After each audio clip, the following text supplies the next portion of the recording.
What's going on, guys, and welcome back. This is episode now number 40 of RizzoCast, and you guys can follow the podcast on Twitter and Instagram at RizzoCast, Spotify. We're on Stitcher. We're on Apple Podcasts, YouTube, even everywhere you get your podcasts. And today we are pleased to have Oakland Athletics catching prospect Collin Theroux. Is that how you say your name? How do you say your name? Is it That's pretty good, Thoreau. I usually go with Theroux? Thoreau. Yeah, nice and Rissotto, easy. there you go. Well, Yeah. Colin, thanks for coming on, man. Yeah, thanks for having me, man.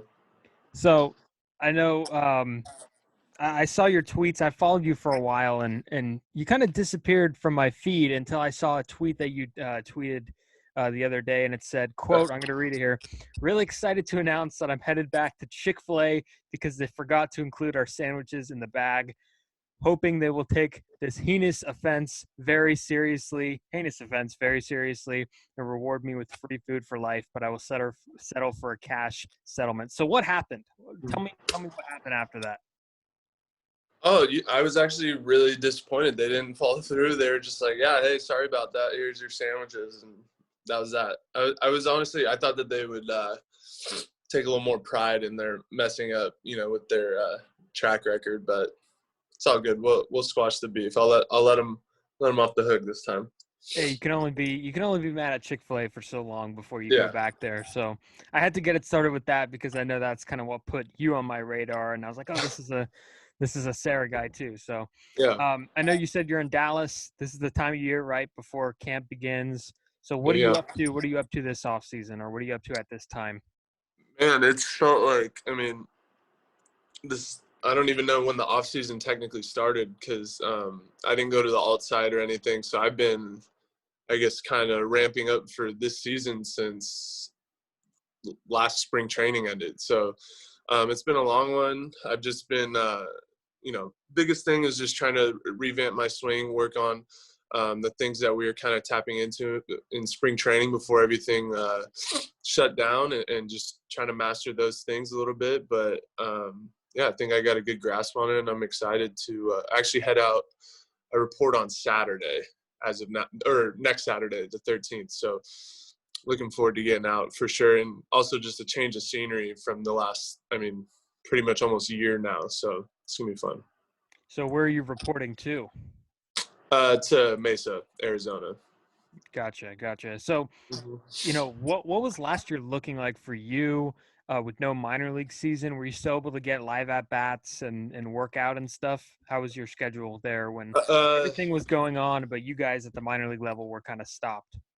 Yeah, there's definitely a lot of uncertainty. You were kind of just trying to keep up with your Twitter feed, with like the MLB and the Players Association and the negotiations, and seeing where they stood with that, like when, the second spring training would start up, and when the alt site and all that stuff. So when I found out I wasn't going to go to or basically from when spring training originally ended all the way up to when I found out I wasn't going to be at the alt site, I was able to be at a facility with a bunch of pro guys, and we were doing live at bats and catching bullpens, kind of staying in the swing of things. And then once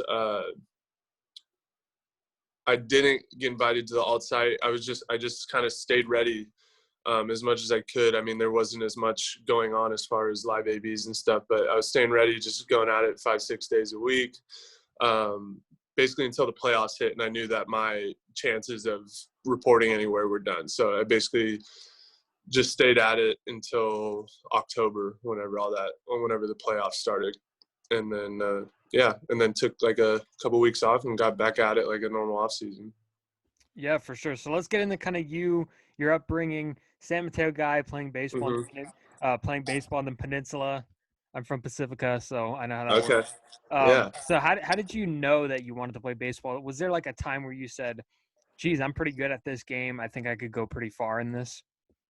Yeah, I think it wasn't like anything ever clicked where I was like, oh, like, I want to do this. I think it was just I always wanted to play it, or I always imagined myself playing some sort of sport professionally. I didn't really care what it was, but I think I was drawn to baseball with, how it was played year round, and traveling around, making friends, stuff like that. I think I was really drawn to that, and just stuck with it. And then I think I played football my freshman and sophomore year at Sarah, and then I kind of decided that the summer was an important time with the showcase circuit and all that stuff in high school. So after my sophomore year, I just focused on baseball, and it all worked out.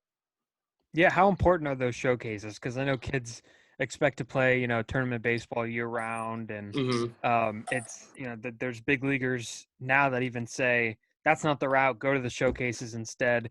So what's your kind of philosophy on somebody? If you're a junior in high school, say, and somebody comes Hmm. up to you and says, "How do I get noticed? How do I get drafted?" What would you say? Yeah, I think it's tough. It's very relative. I think each situation's kind of unique. You need to know what your skill set is. You need to know um, if you're planning on going to a 4-year out of high school. Are you a D1 caliber guy, D2, D3, NAIA, or do you need to go to JUCO for a year or two and get bigger and stronger and play a little bit more and get on the map? So I think it just everybody, you need to find somebody who could be really honest with you and say, hey, where am I at?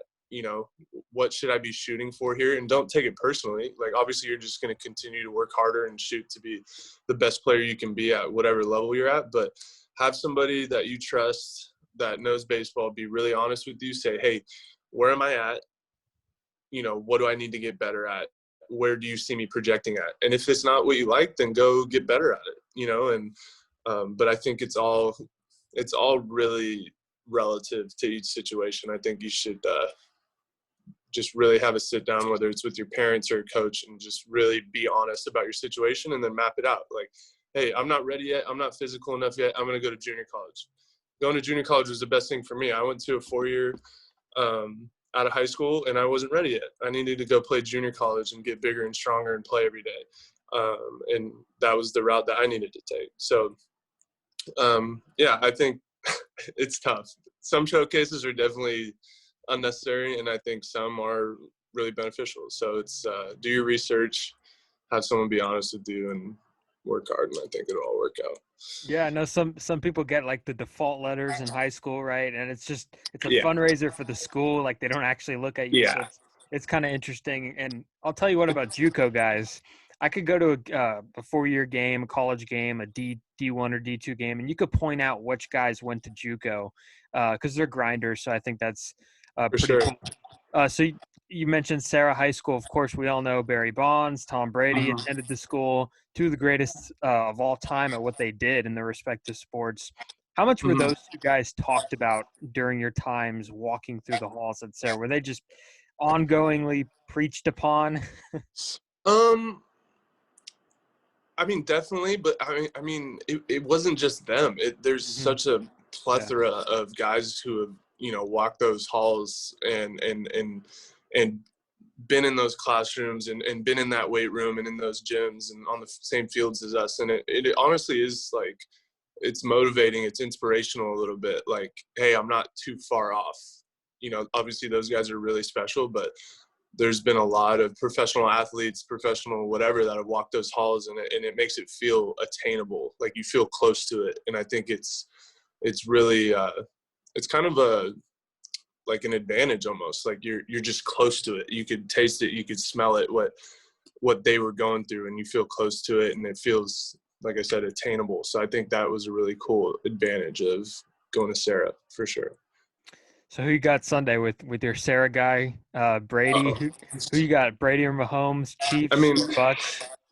dude, I mean, obviously a big Tom Brady guy, and I don't think you should ever bet against Tom Brady, but I'm gonna be happy either way. I think it's gonna be awesome for Tom to win one and prove that he didn't need Belichick and the Patriots and that. But I mean, Mahomes and the Chiefs they're special. There's never been anything like those guys, so it's gonna be a good game for sure. Either way, I'll be happy either way, but we'll see. But I'm rooting for Tom, 100%.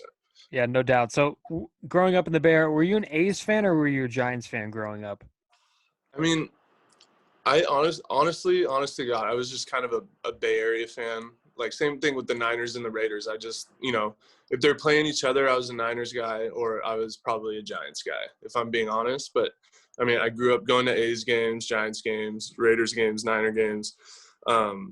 Wasn't really a fan or a hater of either or, but if it came down to it, I was probably – I mean, the Giants were winning World Series when I was in high school, so it was a little hard to not root for them, but definitely had love for the A's too, for sure. Yeah, no doubt. So let's get to the So you draft got all here. your Giants stuff back there. Yeah, I got I some know where Giants you're stuff leaning. back here. Yeah. Exactly. Yeah, I saw I was a little bit younger than you, but I did see the championships too. And I got Jeter up here in the where is he? There he is. Right there. Jeets. Yeah. He's up there. So he's it's not all Giant stuff. But anyways, let's get to the draft here because we know how the first and second rounders are, profiled and how they're selected, and we watch it on TV. It's a big event, even in the NFL draft. But you were, a 32nd rounder. You're not, sitting at the couch with your friends and having a watch party for this stuff. So take us kind of behind the scenes on how that went down with you getting drafted.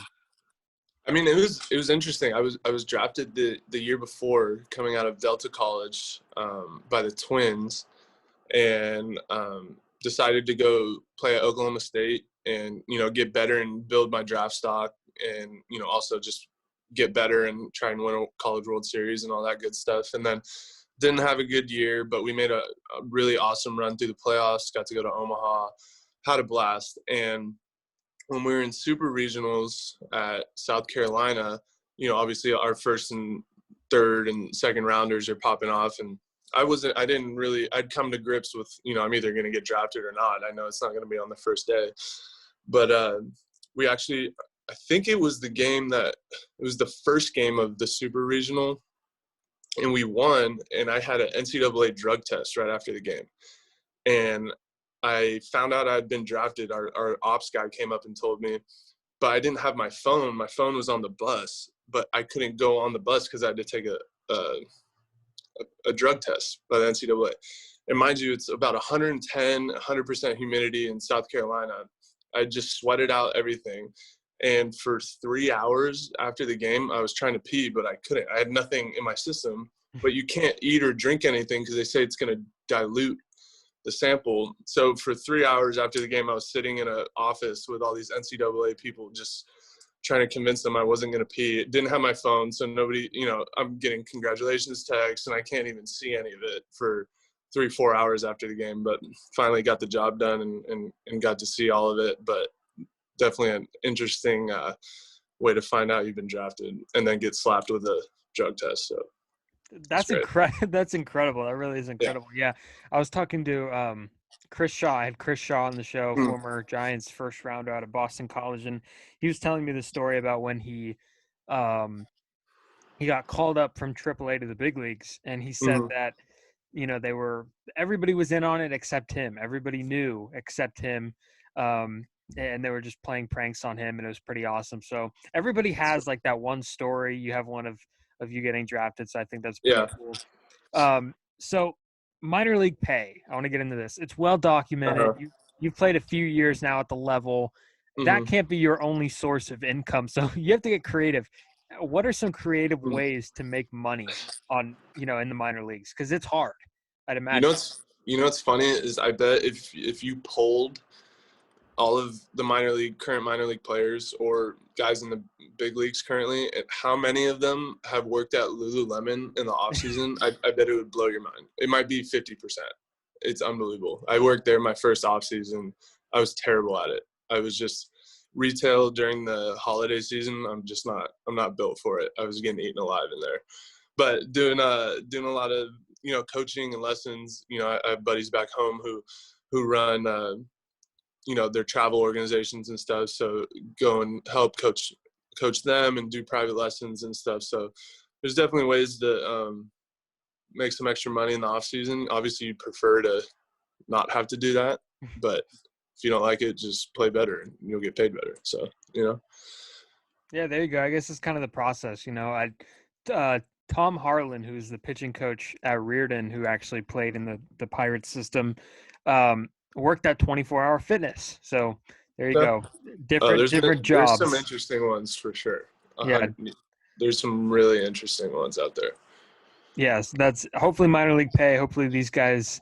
Did you ever have to stay with the host family? Was that some part of the? Oh yeah. Oh yeah. Yeah, that I mean, it's hopefully minor league baseball. I know like 40 teams have been taken away now. Hopefully, minor league baseball could get a little bit more. I know it's not minor league baseball, but major league baseball. Some agreement needs to be made. Whatever. Yeah. It's hard. There's no union. But they're trying. Mhm. There's God, I'm blanking on the name. I want to say it's Advocates for minor league players. They're an organization who's kind of probably they're within the last year they came about. But yeah, they're advocating not only for better pay, but they also present a lot of opportunities for guys to make some money through grants and jobs and stuff like that. So they're doing a really cool job. So there's stuff like that available for sure, but not ideal. Yeah, but again, if you don't like the long bus rides, play better. I like that. I Yeah, like that sentiment.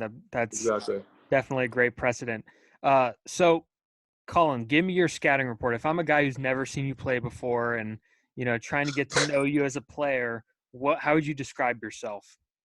I mean, obviously, my game is my defense. I take a lot of pride in my defense and my ability to work with pitchers and do my best to make them better and make their jobs easier.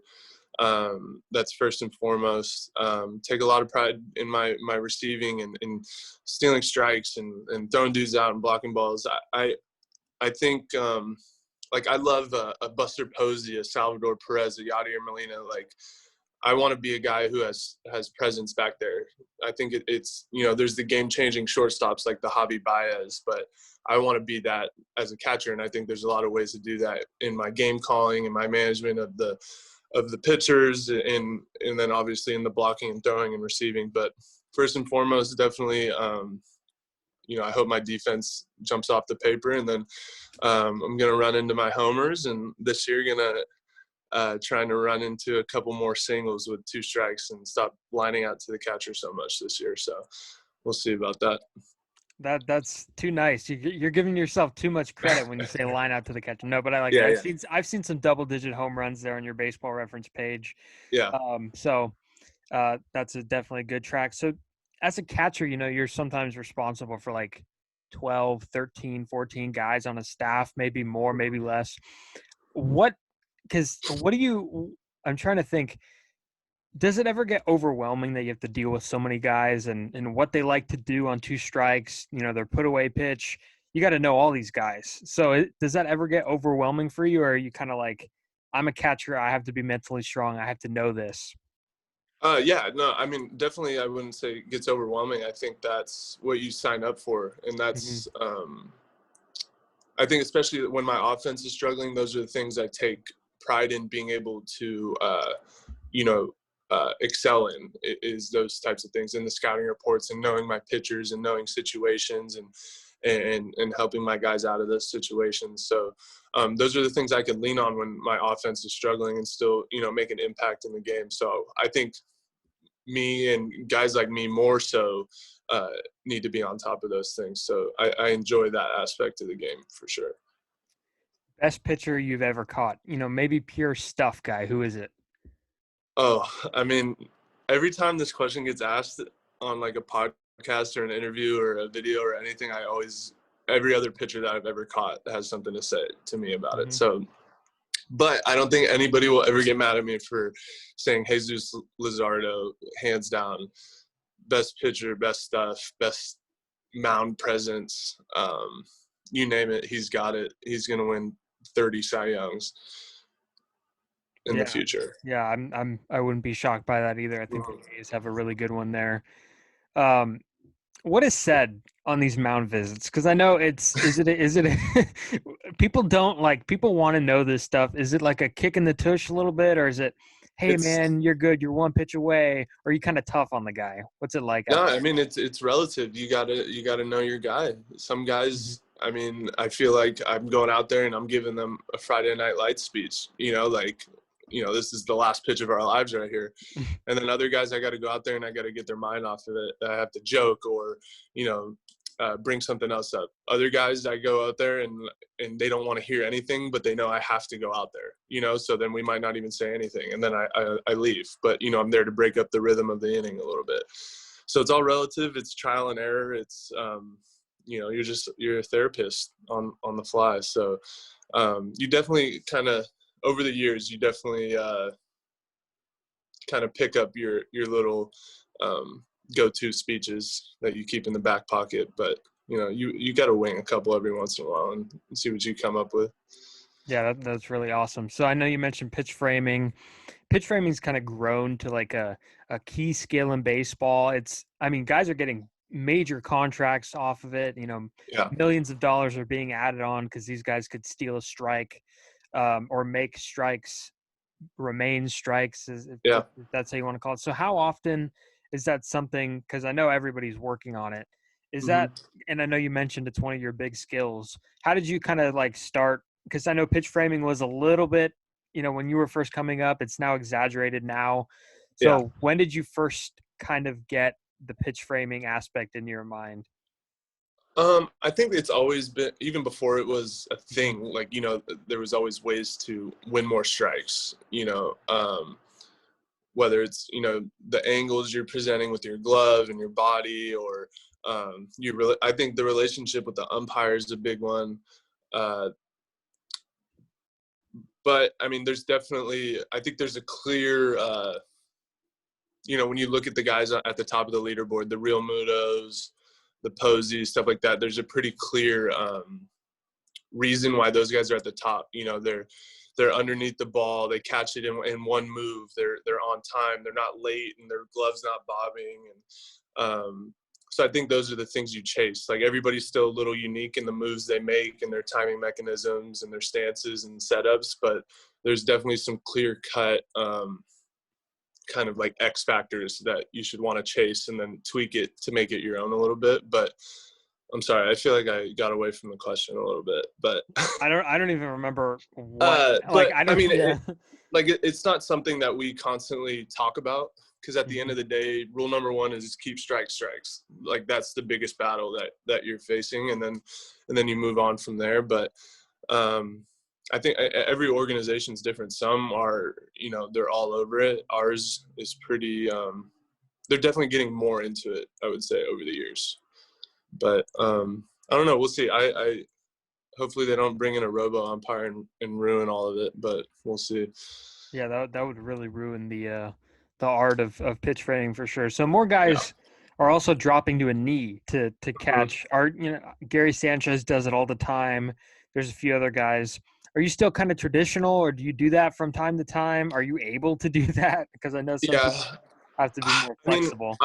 I'm pretty traditional for the most part. I honestly, I tried to, in 2019, I tried to do a little bit more one knee stuff, and I don't love it. I understand. I think, again, it's just relative. Certain guys need it to get into certain positions. I am lucky I don't need it. I could get pretty low. But then I felt like more exposed to foul tips and stuff. I took some foul balls off my knee when it was down that I would have taken off the shin guard if I was in my traditional stance. So, I'm personally not crazy about it for myself, but whatever guys got to do to get more pitches, go for it. But personally, I'm not a big proponent of it. Yeah, I was going to mention that there could be probably a lack of protection there, for sure. How many concussions have you had? That's a question that I've tried to ask every catcher that I've come across, and they've either given me an exact number, or they've said probably like 5 that have not been diagnosed. So what's your number? I've never had, luckily, knock on wood, I've never had any confirmed ones or anything I've ever had to come out of a game for or anything like that. But definitely, I don't know. That's up for debate. Hopefully, I really don't know. I've definitely woken up with some sore jaw. My jaw's clicky. Some days I gotta drink everything through a straw because I can't open my mouth. But knock on wood, nothing confirmed yet. I don't know what my number would be. Hopefully not very high. Oh man, so you haven't had one. There's not a lot of brains to go around up there, anyways. So no brain, no pain. Yeah, exactly. Maybe I shouldn't have asked that. If you don't have one, I mean, you knocked on wood, so hopefully that Yeah, does something. I'm gonna go knock on some stuff after this. Yeah, definitely. So last thing here before we go, big leagues. Let's say the A's call you up. Somebody calls you up. They need a game changer at the catching position. What are Yeah, you expecting the big leagues to be like? Is it something, obviously it's a dream, but what is it? yeah. What are your kind of expectations for when that time comes? Um, I was lucky. I got to get a little bit of a taste of it last spring training. I got to go. We played at an exhibition series in Las Vegas last spring training, so I was fortunate enough to catch the flight on the charter and stay in the nice hotel and stuff like that. So I got a little bit of a taste of it, but I mean, I don't know, man. It just there's obviously the glitz and the glamour, but I just think the major league game is just a beautiful game. It's played so like crisply. It's the best guys in the world going mano a mano, and they're all so good at what they do, and they still are able to execute against each other. So like the fan in me looks forward to hopefully playing in the major leagues and getting to experience that and put myself to the test against those guys, and being one of those guys. So that's what I look forward to. Yeah, for sure. Colin, thanks for taking the time, man. I appreciate it. Yeah. Where can people find you? What's your Twitter handle? Twitter, first name, last name, Collin Theroux. Instagram at YoSoyCollin. That's where you can find me. I'm off Facebook. No Facebook for me. Too many old people yelling at me on there. Yeah, exactly. And you Yeah. guys can check out his meal, his Chick-fil-A thoughts and Tweets. stuff. Yeah. So he's good For on sure. Twitter. He's good on Twitter. So Colin, Thank thanks. you. Thank you. I appreciate it. Yeah, bro. Watch the foul tips. Feel bad Yeah, asking that. Go knock on some stuff after this. for sure. And obviously, good luck to your guy Brady Yeah. on Sunday, and maybe he'll represent your high school. Thank Yeah. you guys for Sure. listening. Thank you guys for watching. Subscribe wherever you're at. Follow the podcast everywhere, as I mentioned in the beginning, RizzoCast on Twitter and Instagram. And enjoy the rest of your day, everybody.